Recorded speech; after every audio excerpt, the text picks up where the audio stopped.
battle-hardened Milwaukee kicks off in earnest with our very first round. Sam O'Byrne, Steven DMArmada. How are we feeling? You getting ready to watch some? You ready to watch some flesh and blood? I can't wait. Traveling yesterday was a long, arduous process, but it all is worth it for this moment right here. You know, like you hop on the flights, you're sitting in there, you're waiting, you're kind of crammed in against the window as I was, and the entire time I'm like, man, I just want to watch Lucas Oswald play round one. Oh my God! And so, hey, well, I got great news. I know. We have got our recent calling Tampa Bay World Premier Rosetta champion Lucas Oswald. We've known for a while this kid has the sauce, right? He's got the powers. We saw him take those powers all the way to the top of the mountain at the limited calling in Tampa Bay, utilizing Rosetta, utilizing Florian in that final draft, and we're going to find out exactly how he handles this constructed matchup as we go back in time to our most recent constructed format. We have got a new and we have got an Enigma for our first round today, and of course featuring our most recent calling champion. Yeah, we don't know until the next bumper graphic which player is playing which hero. What's your guess? But that's a great question. I would maybe say Enigma for Lucas, but I will say this, he's been posting a lot of crazy things on Twitter, showing a lot of damage that he's been able to put out. So originally I was thinking something like maybe he's testing for Verdance and trying to just, uber combo people on Verdance, but it could be Enigma, it could be New. I think New has a really interesting spot in this meta if Enigma didn't exist. So it'll be really interesting to see who ends up on what hero and how this round one plays out with Enigma versus New. And it looks like Lucas is indeed on Enigma. Sort of that damage check deck. The deck that says, can you vault over the board? If you can't deal more damage than I can cover up, my board will propagate.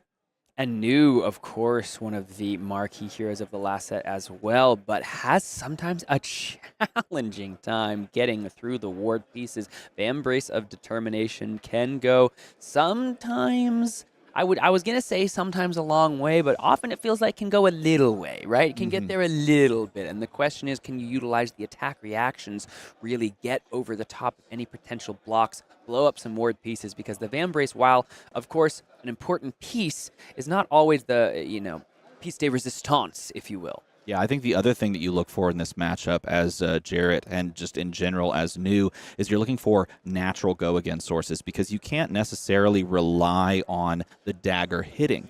Of course, the dagger presents a fantastic question mark of, if you don't cover this up, it's just going to take one of your wards off the board, or you're going to have to block it and avoid, the next assassin attack getting go again and the whole thing going from there.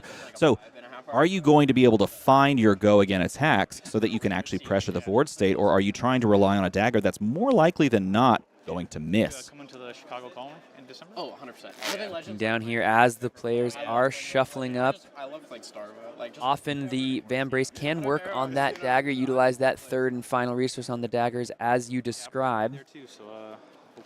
But all will be revealed in just a moment as the players are finishing shuffling. They've presented their decks. It's time to flip over the equipment. Let's go ahead and take a look. We can see down here we've got some beautiful cold foil pieces as well as a new card in that Calming Jester. Going to be able to create a Spectral Shield token with that instant speed ability. Has Arcane Barrier. That's not going to most likely be relevant here, but the fist bump has been extended. It's time for the first round here of the battle-hardened Milwaukee. Let's absolutely get it. I am so looking forward to getting things started, and it does appear that on the side of the Enigma, or excuse me, on the side of the New, that we are running the Alluring Wave and the Undertow Stilettos. This has sort of become commonplace at this point now. Choosing the Mask of Recurring Nightmares, to be the long game piece that you play into and really get value out of. I'm going to pass priority. Restless Coalescence, the first play of the game for Lucas, and just going to be a passive priority to the Arsenal. Ward 2, of course, on the Restless Coalescence. You can move some counters onto it when it enters. No +1/+1 counters were in the arena for Lucas. Does have an activated ability once those +1/+1 counters have been added, but until then, it's just going to be a Ward 2 piece. Jarrett Diamond, no ability to filter on his first turn, so let's see how he wants to start this off. Already facing down some Ward. We're going to be saying that a lot. Going to swing the Spider's Bite first, and he does have access to both Spider's Bite and the Beckoning Mist Blade, and that was the blade that we were talking about earlier. Does this Beckoning Mist Blade connect and allow for the go again? In this case, no board. The first Spider's Bite is going to soak that board up right away. Restless Coalescence making its way to the graveyard. One tough situation here for Jarrett. One thing I do want to point out as well, the Arousing Wave takes up that Vambrace of Determination slot, and with the final 2 cards in hand, there being the weakest link in the Justinic, Jarrett here just with a full 4-card hand. Again, no filtering he was able to do, so that was just 2 daggers, take out the Restless Coalescence, and that is the end of the turn for Jarrett. Yeah, Alluring Wave is one of those pieces that when it's on the board, it allows for a Bonds of Agony turn to just really go crazy just at any moment. Currently here, we've got Lucas Oswald pitching into the second Tentative Chi Wind. I'm hearing from our producer, this is the spoiler card of a certain YouTube channel known as Mansant.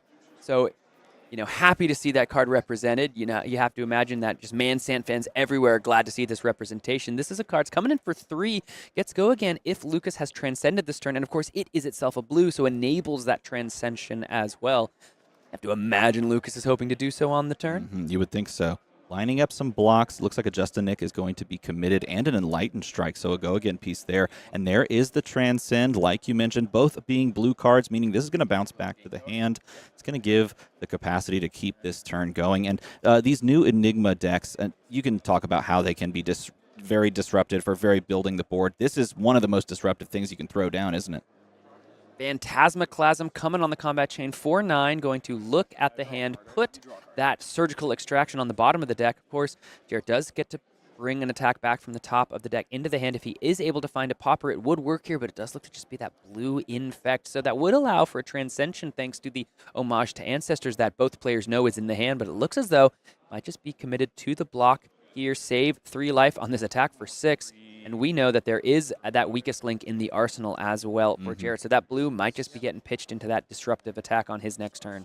Yeah, he had the option to maybe hold on to the popper in hand for this type of play. If you have, you draw into a second one, you maybe have some insulation versus a very powerful disruptive attack like Phantasmaclasm, but instead choosing to arsenal in it, meaning that you now just play this out on this turn, which is a fine turn cycle. Now taking a look here, see if there are any 0 block cards in the hand that this weakest link is threatening. Looks as though it's going to be an Astral Etchings, Miraging Metamorph, so 2 6 blocks committed, easily covered up by Lucas Oswald. And now Jarrett's got no cards in hand and has to face down this Miraging Metamorph. Miraging Metamorph, the play from the arsenal here. Notice that Lucas had 2 defense reactions. Those could have, of course, been committed to blocking in some way, shape, or form, but instead choosing to pitch 1 and the unmovable to arsenal 1, giving him a nice, effective means of blocking over the next few turns.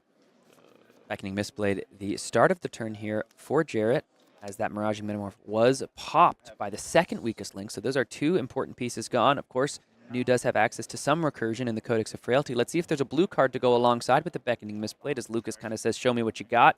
The answer is a Bonds of Attraction. Card with Stealth looks to banish the top card and then can banish a card from the graveyard, I believe. And if they are both the same color, going to gain a life.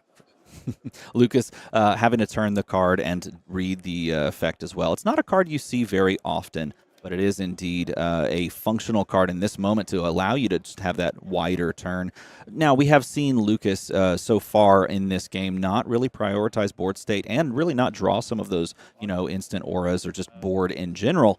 And I think the deck construction, looking at it here, is looking going to be different than what you might expect in Enigma. If you're just thinking that they're just going to play out a board and, just defend with a couple of attack action cards, this is not how this deck is looking like it's built out. I mean, look, there's a Spectral Prowler being pitched here. Spectral Prowler in the pitch zone, Command and Conquer on the combat chain, as the Leave No Witnesses on Jarrett's last turn was stuffed up by that Fate Foreseen. So this is 6 just vanilla damage. Looks like there are some nice cards in the hand for Jarrett. This would be the second Justinic blocked with, however, and that is often one of the most powerful pieces in the new deck's arsenal. So I have to imagine he is not stoked to be committing that card for 3 block instead of 5 power on offense. And Jarrett, as if he can hear me, deciding to keep that card in the hand, going down to 30, because that Command and Conquer was not threatening anything other than just 6 life here on the turn. Yep. Looking at how your hand can weigh out, can you use all 4 cards, or can one of those cards be more valuable in the arsenal? Or does it just block for some value? Calculating that value over and over again, turn cycle after turn cycle, is how New is going to be playing this game out.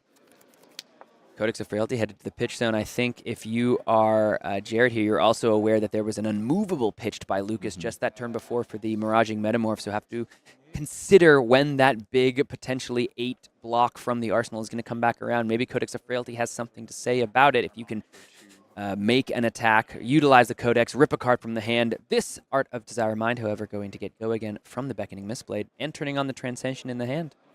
This is going to be the name of the game going forward, is just swinging the Beckoning Mistblade, getting the go again, putting these little just kind of nicks, as they say, with these tiny blue attacks just over and over and over again, and asking the question, how are you going to value your 4 defense reaction or your unmovable against these tiny attacks? 2 different Transcend cards for Lucas. We had the Preserve Tradition to take that second Tenet of Chi back to the bottom of the deck, and now the Rising Sun setting move going to resolve. Looks like he is keeping the Inner Chi in the hand, bottoming the other card that he do know he's going to take this decision, maybe keeping that Chi around in the deck. Does have that Traverse for whenever he wants to grab either of the 2 Chis that would then currently be in the deck. 1 pitched earlier, 1 on the bottom here, and then 3 more blue cards, and they're good ones at that. Yep. So that Art of Desire Mind is looking like if any of those cards be committed to the block and they're action cards, they will be banished. It has the Rage Spectre in hand, which is just fantastic on your turn, terrible on your opponent's turn, but gives you the gas to be able to swing for just these really scary effects and just powerful amounts of damage that, your very large manifestation of Miragai. These are the key pieces that Lucas most likely is trying to lean on in this deck, that and just being very defensive.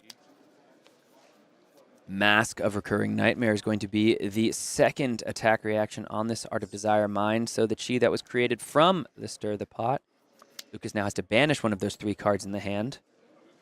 This is the first Justinic played, and if you're thinking about this long game scenario, it's important to know where these Justinics are. I believe one was pitched at the very outset of the game, and this one is the second, technically, the first that is being played. So Justinic making its way to the bottom, the very first one. I believe the decision point was between whether you Arsenal Justinic, or maybe it was blocked with, or you Arsenal the 6-power attack. And choosing to Arsenal the 6-power attack meant that the other one was in circulation somewhere. But this is one of those very powerful cards, particularly on a Bonds of Agony type turn. Rage Spectre going to be the banish, and then the unmovable from the Arsenal going to cover up the Art of Desire Mind. So critically, not only is the banish off the top not going to be represented thanks to the Justinic, but neither from the Art of Desire Mind, and any blue cards there meant a card drawn for Jarrett, which would have meant an Arsenal on the turn, and instead he has to face down the manifestations of Miragai with the Chi pitched.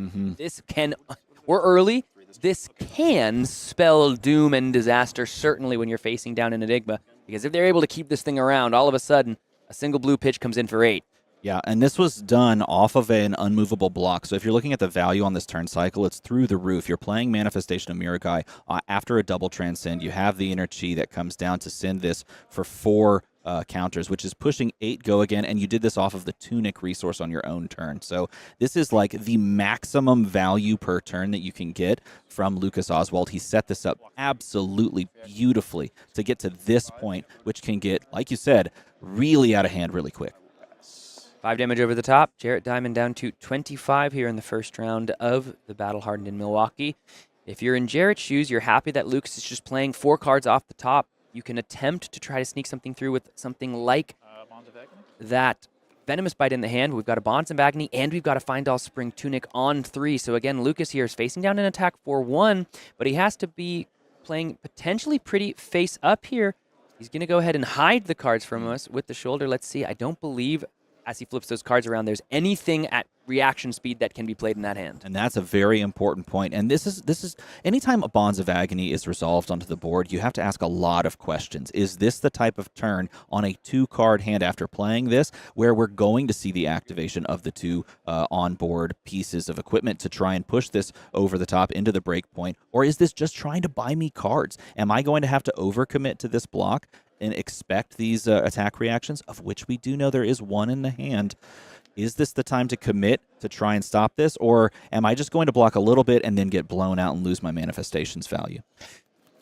And the sequencing game from Jarrett really tells a lot, or kind of tries to keep, I guess, a lot from Lucas, right? Because with the Tunic on 3, you have many different abilities to get to that 3 total attack reactions with one piece of those equipments and then the Venomous Bite in the hand, which of course threatens the Fang Strike as well. But that would also allow you to swing the dagger if you wanted to, bring in the dagger to also try to threaten the Miragai, take a card out of hand. But Jarrett's just trying to, I guess, hold all the information he can, threaten with 2 cards. Those are more possibilities that Lucas has to think about what both of those cards could be. So he's valuing keeping more information from his Enigma opponent rather than threatening that Miragai with something like one of those 2 daggers.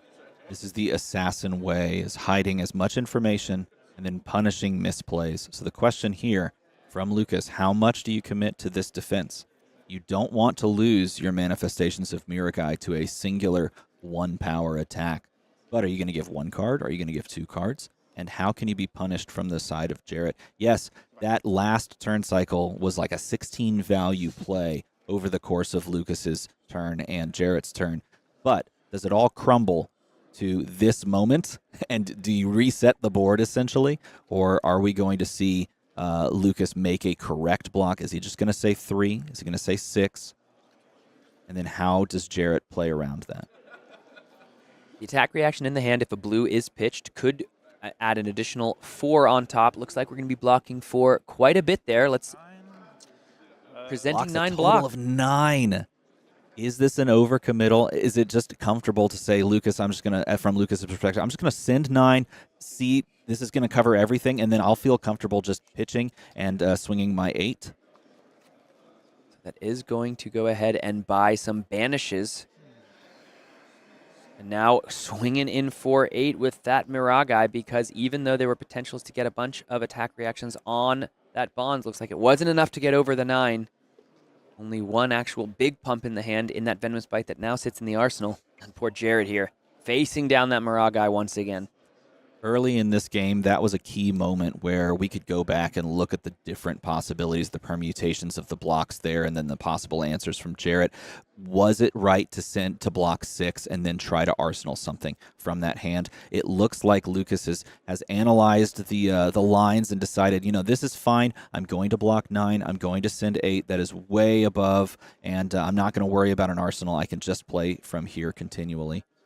On that last turn, too, if Jarrett was to throw that dagger, perhaps that could have taken that final card out of the hand. Given that Tunic is not on 3, you can't utilize the Tunic to make a Spectral Shield with the Calming Gesture.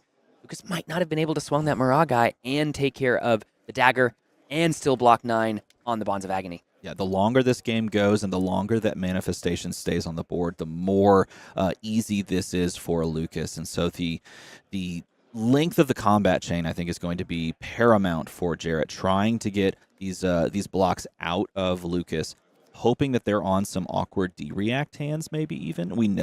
We've seen from Jarrett's perspective the fact that he's on multiple copies of Unmovable. Maybe you can try to string together a bunch of small attacks and try to steal that Miragai off the board if they're stuck with larger defense reactions at hand. Traverse the Universe, the block on the Art of Desire Mind, only blocking 2, so you have to imagine Lucas has some defensive pieces to play in reaction speed. Preserve Tradition, going to grab an action card from the graveyard, put it on the bottom of the deck. It's going to be a Leave No Witness, as you heard Jarrett describe there. He sits at 23 to Lucas's 38. Only 15 minutes have elapsed, but Lucas, the Enigma deck, keeping on the pressure. Targeting Leave No Witnesses. Yeah. Ooh. I'm maybe thinking. Okay. Lucas is maybe thinking in the response to targeting to Leave No Witnesses, if there is something like a pass over in the hand or a way to banish, then you could fizzle this and stop the chi to be created and then stop this Mask of Recurring Nightmares activation. Now, Lucas does have the 5-card hand here thanks to that Traverse. You mentioned it earlier. The block there, of course, is going to fetch that chi like he has. Deciding on what to banish here, you're going to have to drop something. And the decision point, let's see if we can pop over. It's favoring the Spectre here. Holding a hand with Shimmers of Silver, the chi. Looks like he's got, is it Drop in the Ocean there? Yeah. And in the resolution step. See what happens Another in the manifestation. Excuse me. resolution step here for Lucas, no, he says, you're good. Nothing's happening. But that is just the whole turn for Jarrett. Not trying to push over the top with the Venomous Bite in the arsenal. So now Lucas just gets to come in for another 8. And this one, with Go Again and 2 floating, 2 cards in hand, there might be more coming on after the end of this. It's getting out of hand pretty quickly. I believe we see at least one card that can't block in the hand of Jarrett. And this Mira guy has just bought so much value over the course of these past few turns. Not being able to remove it on that key turn when you're pushing damage is really paying dividends for Lucas. 8 go again. 8 go again indeed, my friend. It wasn't fun a turn ago. It was not that fun 2 turns ago. It's certainly not fun now to stare down. It's got some powerful reactions in the hand and in the arsenal. If that is that Venomous Bite that sticks in there, it looks like we're going to Tunic in the Alt Art Oasis Respite, gain a life, prevent 4. So blocking for a total of 5 damage on what he started. So from 23 down to 20 here. Did use the Tunic resource, so it gets to start up on the next turn. And another Mira guy after the Traverse the Universe block. And of course, coming in for another 8. You don't like to call these games early. Our job, of course, keep things exciting, keep things moving along. When you're facing down 2 Mira guys and a second Transcend with the drop in the ocean in the resolution step after damage has resolved to create a Spectral Shield with a +1 counter that gets to attack because all of this had Go Again. This is coming in for an additional 2. 38 life for Lucas Oswald. Jarrett is down to 10. No Vambrace to try to help with this board. Things are looking grim for our assassin friends. I mean, our job is to tell the story of this game, and the story is manifestations of Miragai into manifestations of Miragai. And again, it was masterfully crafted by Lucas. He chose, after drawing his hand, to block Traverse, to grab the Chi so that he can set up 2 of these. Now all he has to do is protect even just 1, and you can continue this onslaught of aggression. You can see it on Jarrett. That is such a tough spot to be in, especially when you're sending a singular copy of Pick to Pieces, which could provide some answers in this moment if you have the ability to maybe send it a little bit. Get some attacks on there, get some attack reactions on there.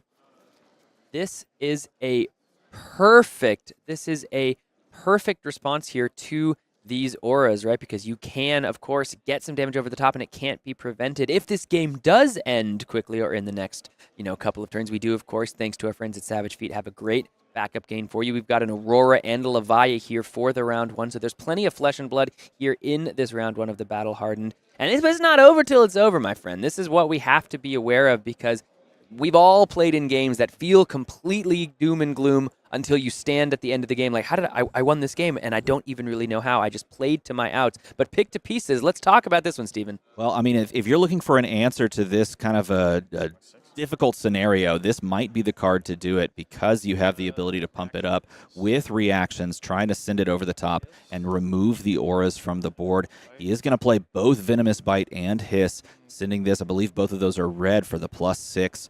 And that is going to push over the top unless we have reactions from Lucas. So Jarrett should be creating Slither and Fang Strike in hand from both of these effects.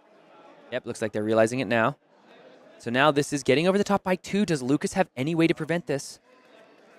And remember, this card does mean that damage prevention is not going to function. Oh, that is the Hiss that is played there. That is going to give him the Slither. There's the Pick to Pieces as we pop back over there. This is going to, because of its effect, you can't prevent with ward, so that ward is going to clear.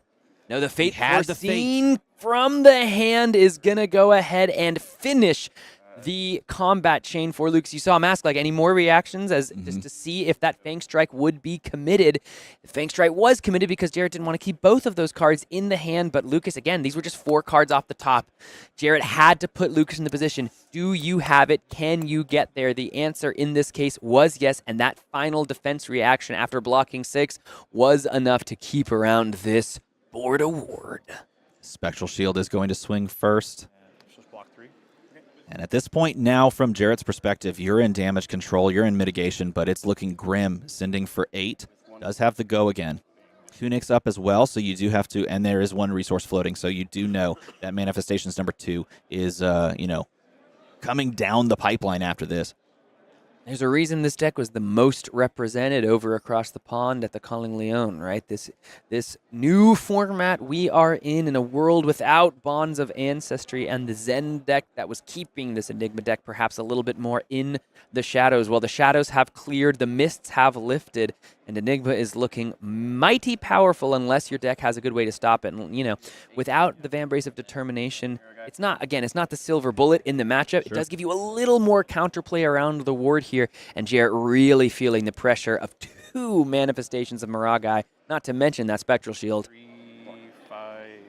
Yeah, he's going to be giving just about everything that he can to try and maintain a life total, but it's going to take a lot from this position from Jarrett's side of things to claw his way back into this format, into this game, simply because that Manifestations of Miragai is such a format-shaping card.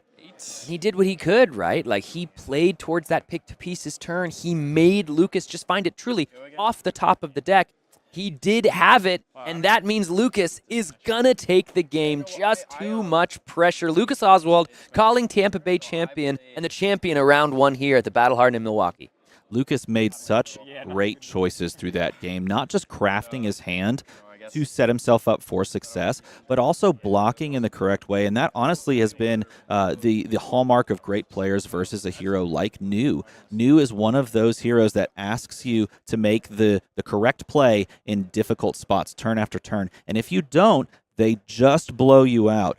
And that's what Lucas did. He made the correct decisions at the key moments of that game so that he could snowball that board and win the game. And again, Jared, really, we just said it, but like, what can you do there? You play to your outs, right? You play to the things you have either put in the deck or the sequences that you know can get you over the top. And with a different draw sequence from Lucas, perhaps he has to give all 4 cards in the hand to make sure he keeps the board around, because the pick to pieces, even in the blue slot, does have that text, right? Damage can't be prevented, and the +1 if you activate an attack reaction. And he saved that Venomous Bite. He saved that card to pair with something to actually get over the top and clear the ward. But unfortunately for him in that case, it's part of what we like TCGs. Part of the reason we play these games, the top of the deck dictates so much of these turn cycles, and that fate foreseen. Lucas looked into the crystal ball and foresaw the W. Yeah, credit to Jarrett, like you said. He aligned the stars himself to prepare for a moment like that, and it just so happened that Fate Foreseen had a few other things to say. But don't go